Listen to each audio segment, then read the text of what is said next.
Meet Da Vinci, a fourth-generation surgical robot, fully loaded with laser technology and an integrative operating table that moves so doctors can easily perform complex surgeries. I've been waiting now for a good 5, 6 years, and thank God I waited because the technology's here now, and the physicians that know what the heck they're doing are here. Yeah, other doctors, they're going to flay me like a fish. On this day at Florida Hospital in Tampa, Robert Myers gave doctors the okay to let me watch his surgery of removing his entire esophagus because of cancer.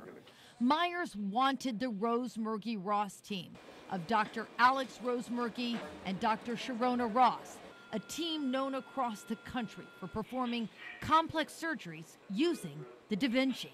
So we feel like we're constantly pushing the envelope in an effort to try to do those kinds of things, keeping an eye on cost, keeping an eye on evolving technologies, and always trying to be thought leaders. The robot allows physicians to have superior vision and wrist motion, operating using both hands and feet to control the robot, allowing them to easily handle major abdominal surgeries with ease.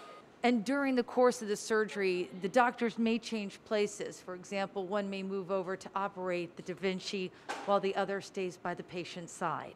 The two doctors feel for major surgeries, this technology saves patients in hospitals in the long run. If you're using it for that, then you are able to really maybe pay higher price in the front end, but at the back end, patients do better, they have less pain, they're mobilizing, they're walking around, and the length of stay overall is a lot shorter, plus you avoid the intensive care unit. Dr. Ross started training under Dr. Rose-Murgy in 2001.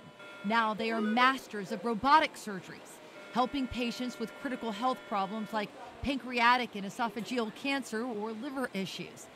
And we have access to them right here in Tampa Bay. Both feel it's their calling. And for Dr. Ross, it's even more. How do you balance it all? Well, I do have 4 kids just like you, and how do you balance it? You just make it happen. You truly just make it happen. My goal was always to have 4 kids and be a surgeon, and I just worked toward that goal, and I have no regrets in everything that I've done to date, and I think there's something in life that happens that lead us to where we are, and I feel very fortunate. I can't believe they pay me for what I love doing. Gail Guayardo, News Channel 8.